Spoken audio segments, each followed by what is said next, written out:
With the Dow now within striking distance of record highs, we want to bring in Jurrien Timmer, Director of Global Macro for Fidelity Investments, Global Asset Allocation. And right here on set, covering the economic angle, is Michael Gapen. He's the head of U.S. economics research at Barclays. I'm going to go to you, Jurrien, first.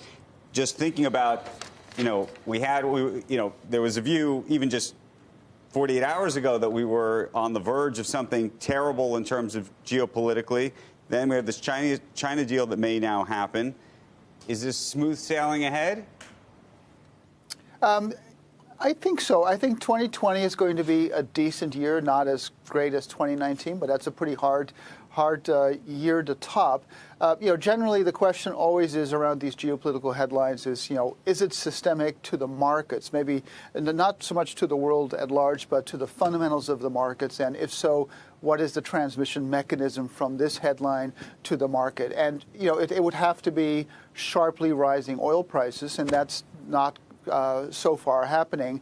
And so other than maybe, the market ran up a little bit too much towards the end of the year and everyone got a little giddy and the PE went up to 18.5 times forward earnings and maybe some traders are repositioning. Beyond that, I don't think it really is going to drive the markets. And what's really going to drive the markets is earnings, because last year the market rallied in anticipation of an earnings rebound. The PE was up 32%, earnings were up 1%, basically the opposite of 2018. And so now in 2020, the earnings growth has to come through for the market to be justified in its rally leading up to this year.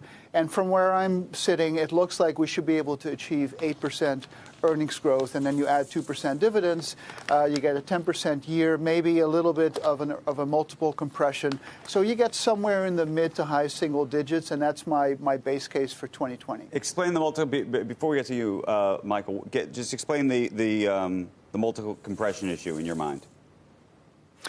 So the market takes turns, right? I mean, if you have very bearish people on your show, they'll say, oh, 2019 was a sugar rally, was all PE expansion. The PE was up 32% and earnings were up 1%. How can that possibly be sustainable?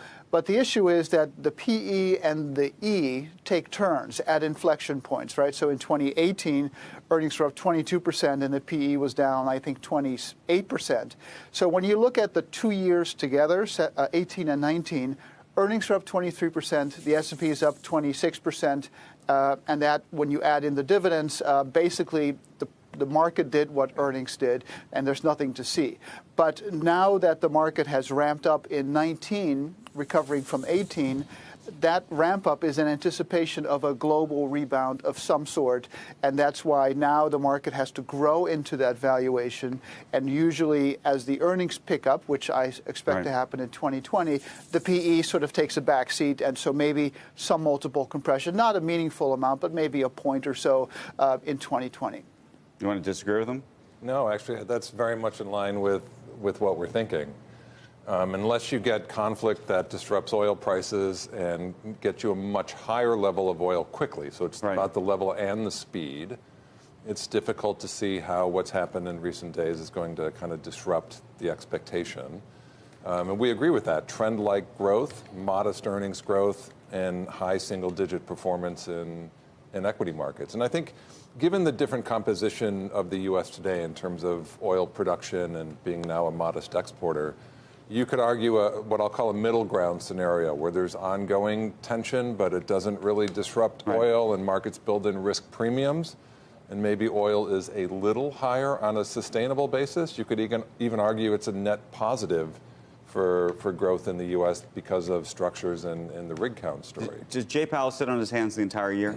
We think so, yes. Certainly, it's clear that they want to. Right. And it's clear they want to. It's clear they want to. So we had Byron Wien in here, and he does his 10 surprises. I don't know if you saw his expectation. He thinks that at some point they're going to end up moving. Which direction? I think he said they were going to move lower. He did. That was the idea. So I think that a bunch of crazy stuff. I think it's so there are ways in which you can get that for sure, but the point of his surprises they're surprises. They're not right. They're surprises. The things that don't really happen. Well, sometimes they do. They do. That's why. When they do, then it's a big surprise. But do you think? Go ahead. It's your interview. I mean, they've cut 75 basis points already. right, to protect the economy from various headwinds. We're getting potentially one now.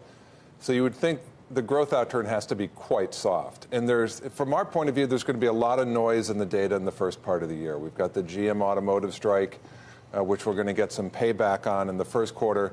Boeing will be an ongoing issue, which could very well drag growth at least a 0.5 percentage point lower in Q1. So the Fed will have to be looking through some of these noises to ascertain, growth has really fallen off a lot more than we thought. We need to get on board with this. So I just think the hurdle will be quite high.